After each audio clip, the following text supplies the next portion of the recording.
नमस्कार दोस्तों, मेरा नाम है राहुल यादव और आप सभी का स्वागत है इन्वेस्ट राइट की एक नई वीडियो में।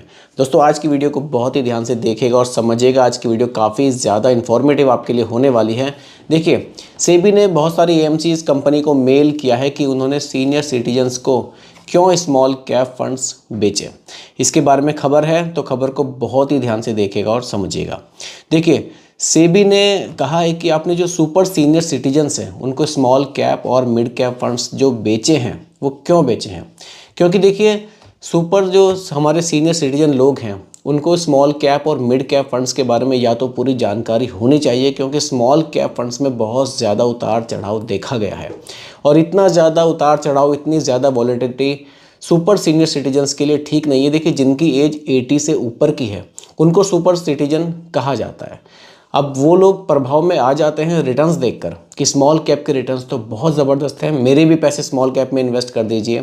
तो इसके बारे में सेबी को थोड़ी सी चिंता हुई और उन्होंने बहुत सारी एएमसीज कंपनी को ये कहा है कि आपने जो सुपर सीनियर सिटीजन्स को स्मॉल कैप और मिड कैप फंड्स बेचे हैं इसके बारे में कंफर्मेशन दीजिए कि उनको इनकी वॉलेटिलिटी के बारे में जानकारी है। दोस्तों देखिए, मैं भी अपनी वीडियोस में हमेशा बताता हूं आप लोगों को कि हर एक म्यूचुअल फंड हर एक एज ग्रुप के लिए सही नहीं है। देखिए, जो हमारे सुपर सिटीजन लोग हैं या सीनियर सिटीजन लोग हैं जिनकी 60 से ऊपर की एज है, उन लोगों को मिड कैप और स्मॉल कैप में इन्वेस्ट नहीं करना चाहिए। कारण है वॉलेटिलिटी, वो रिस्क बहुत ज़्यादा है उन फंड्स में। देखिए, हमारा पैसा जो हम म्यूचुअल फंड में इन्वेस्ट कर रहे हैं ये पैसा डायरेक्टली स्टॉक मार्केट में ही इन्वेस्ट किया जाता है। अब देखिए, स्टॉक मार्केट में बहुत ज़्यादा रिस्क होता है, लेकिन रिस्क कम कैसे होता है म्यूचुअल फंड में? कम ऐसे होता है कि एक तो हमारा पैसा मल्टीपल स्टॉक्स में इन्वेस्ट किया जाता है, दूसरा ड्यूरेशन से रिस्क हमारा घटता है। लेकिन जो हमारे सीनियर सिटीजन्स लोग हैं वो कम समय के लिए अपना पैसा इन्वेस्ट कर रहे हैं, तो उनको मिड कैप और स्मॉल कैप फंड उनके लिए बिल्कुल भी सही नहीं है। उनके लिए हाइब्रिड कैटेगरी के फंड्स मेरे हिसाब से ज़्यादा सही रहेंगे। और सेबी ने भी इस बारे में चिंता जताई है कि जो हमारे सीनियर सिटीजन्स लोग हैं उनको इस तरह से उनका पैसा इन्वेस्ट ना किया जाए।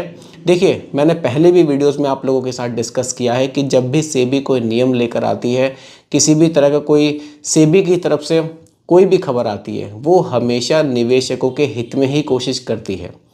देखिए, सेबी ने पहले भी स्ट्रेस टेस्ट के लिए कहा था, तो उसमें भी निवेशकों को ध्यान में रखते हुए ये चीज़ कही गई थी कि हर एक म्यूचुअल फंड कंपनी हर 15 दिन में अपना स्ट्रेस टेस्ट देगी और बताएगी कि वो लिक्विडिटी में उसकी क्या स्थिति है, कितने दिनों में अगर विड्रॉल की रिक्वेस्ट आती है तो कितने दिनों में उसको पूरा करेगी।